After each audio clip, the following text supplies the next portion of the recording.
Gusto ba ng battery motor na pangmatagalan na long lifespan? Kasi yung mga motorcycle battery ngayon na mga lead acid ay 1 year lang mahina na or 1 year lang ay sira na. Tulad po nito. So ngayon, ito po gagawin ninyo para tumagal ang inyong motorcycle battery, malakas at hindi agad nalolobat. So bali, ito lang ang bibilin mo sa online, LiPo battery. Tapos, ito yung ating active balancer. So, ito po siya, Active balancer po ang kailangan sa ating series connection na LiPo battery para tugma-tugma yung mga full charge, To full charge ng kada cell. So, bali, ito, LiPo battery, kayo nang bahala kung saan po kayo bibili.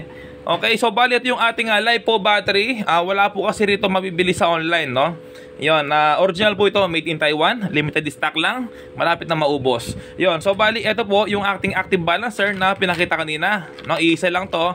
Ngayon mga ka-repairman, ito yung ating connection kung ano yung gagawin, So bali, kung makikita mo sa likod, meron tayong makikita na letter B1, B2, B3,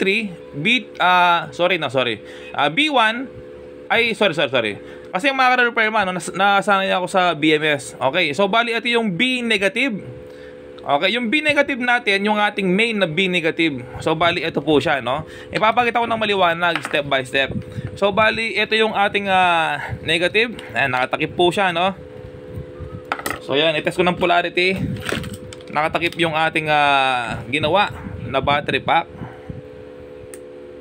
So yun, tama, So negative nga to. Lagyan ko ng marker para di tayo malito. Tsaka red naman siya, Ayan, So mas maganda, yan, positive, negative, okay? So yun po. Okay, ulitin ko ulit. Walang catchong video, Kahit na medyo sa una po ay nalito po tayo, walang catchong video. Okay lang magkamali. Tao lang po tayo, Hindi po tayo robot. Okay, so bali, ito po yung ating B negative. Yung B negative po, ito po yung main na ilalagay po dito sa ating negative na terminal. Okay? B negative. Ayan po. Tapos, dali ako ng ibang pointer. Ayan. Tapos, ito yung ating B1, B2, B3, B4. Yung B4, ito po yung ating B positive. Diyan natin nilalagay yung positive na wire. Okay, laging tandaan, yung ating B negative, ito po, yung ating negative na terminal. At yung isa naman sa atin, yung isa naman dito, ay B positive. Ito nga po yun, yung B4. Okay, so isa pa, double check natin, kasi nakatape ng masking tape yung ating polarity. Ayun, tama, So hindi siya baliktad. Kasi kapag baliktad po yan, yung tester natin magiging negative. Ayan, meron kayong makikita negative dito sa gilid kapag baliktad. Ibig sabihin, baliktad po yung ating pag-test. Sige. So ibig sabihin, tama tayo. Ito yung positive. Ayan, Okay. So bali, papaliwanag po natin kung saan po yung connection ng B1. Ito po, B1, B2, B3, Alternate lang po yan. Okay, so start mo natin sa B negative. Ito nga po, yung B negative. Ayan, B negative po ito, Lalagay po dito sa ating negative terminal. Kapag gumawa kayo ng ganito, napakatagal malobat ng inyong motorcycle battery, O kaya kung meron kayong toy car na lobat na yung battery, ito po ilagay ninyo, LiPo battery. Napakatagal po masira to. Kaya nga ito yung ginagamit sa mga solar, Kasi nga makunat. Ibig sabihin ng makunat, yung matagal siyang malobat, Yung iba po kasi sabi makunat, ano yun, na kailangan pakuluin para lumambot. Hindi po, Makunat, ibig sabihin, matagal malobat. Okay, so tapos na yung B negative. Nakalagay na. Sunod naman tayo yung ating B1. Okay? Yung B1, ito po siya, yung B1. Yung B1 po ilalagay po sa kabila. Yung kabila nito. 'Di ba? Ito yung ating B negative. Sa kabila po tayo dito. Ayan, kapag ginawa mo, sound system pwede rin to, sa mga sound system sa mga motorcycle, hindi na po naglalagay ng BMS. Ganito lang, active balancer lang.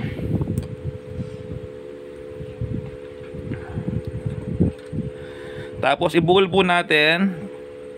Ayan, Tapos lagyan ng lock washer. Para hindi maipit yung wire, hindi siya maputol, Sa mga walang washer terminal sa inyo. 'Yon. So sunod naman po tayo yung ating B2. Ito yung B2 natin. B2, no? Yan. So yung B2 mga ka-repairman, di ba ito yung B1. Okay, tapos na po yan, no? Tapos na yung B1. Tapos yung pong kasama nito, ito siya. Ito. So ibig sabihin dyan po yung ating B2. Okay, so wala pong kalito. Alternate lang. Bawat battery, bawat battery terminal, meron po yan, no? Or bawat linya. Ibig sabihin kapag natatapos na yung B2 na linya na yan, wala na po rito. Yan, lock washer. Okay, no? So binibenta ko po ito yung aking 12 volts, no? 15 ampere po kasi ito. 12 volts, 15 ampere yung ganitong klaseng setup, no? Kasi yung per cell po nito ay 15 ampere. So binibenta ko po ito ng 1.6.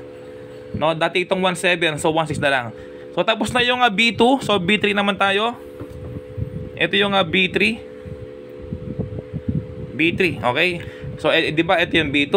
Oh. Yung kasama nito pag ganoon siya, pag ganoon. So ito yung ating B3. Ito. So wala na pong kahirap-hirap, no?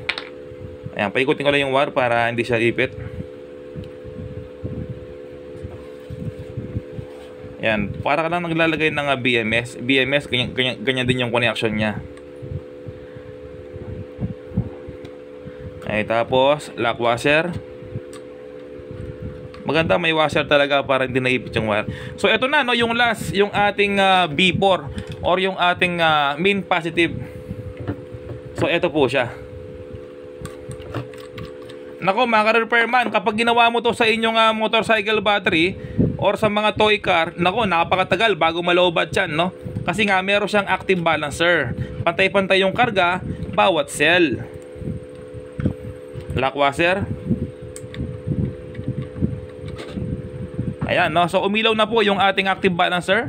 Kapag po umilaw ito, yung active, ayan po, may ilaw siya, no? Kapag may ilaw po, ibig sabihin gumagana na maayos yung ating active balancer, no? So kapag po nawala yung ilaw niyan, ibig sabihin po sira po ito. Okay, huwag po kayong maniniwala sa napapanood sa iba na kapag daw nag-off yung ilaw niyan, ibig sabihin pantay-pantay na yung cell. Hindi po, mali yun. Okay, kapag po nawala yung ilaw niyan, ibig sabihin sira po ito, yung active balancer. Okay, kailangan na 24/7 lagi naka-on yan. Alam niyo kung bakit? Ba't ko to sinabi? Kasi po, subok ko na. Okay, lahat pong aking power station, ayan po, no? Yung aking power station, 1, 2, 3, 4, lahat po yan may active balancer. Okay, lahat po yan may ilaw yung kanyang active balancer, no? So bali matagal na po ito, 2 months na, lahat may ilaw. Ipakita po natin, no, yung ating yan po, active balancer. So maliwanag, hindi ganong kita. Ayan po, no? Ayan, nasa gilid, ayan, no? Umilaw po siya, ayan, no? Ayan po, may liwanag po, no? So ayan po yung ilaw niya. Okay? So laging naka-on po yung ilaw niyan. So ibig sabihin, gumagana na maayos. So ayan po, yung pinaka-final. Ito nga po, no? Idikit po dito 'yan. Tapos lagyan ng masking tape na katulad po nito. No? Ayusin niyo lang yung pagkakagawa. Tapos ang inyong terminal pala, yung inyong terminal na positive negative, dito rin, no? Ito yung negative ninyo, terminal, at ito yung positive ninyo. Kuha kayo ng makapal na wire, no? Mas makapal, mas okay. So wala po tayong wire dito na makapal. Kasi kung bakit makapal, para hindi umiinit yung wire kapag pinagana yung starter, no? Ito yung negative ninyo. Ito yung negative black. Ito yung positive red. Iyon ang inyong connection papunta sa motor. Sa mga gagawa ng motorcycle battery ay kailangan i-top balance nyo muna ang inyong bibilin na battery sa online. Top balance po ibig sabihin same polarity, positive, isang connection lang, at same negative connection, isang connection lang, para mag-top balance bago kayo maglagay ng active balancer.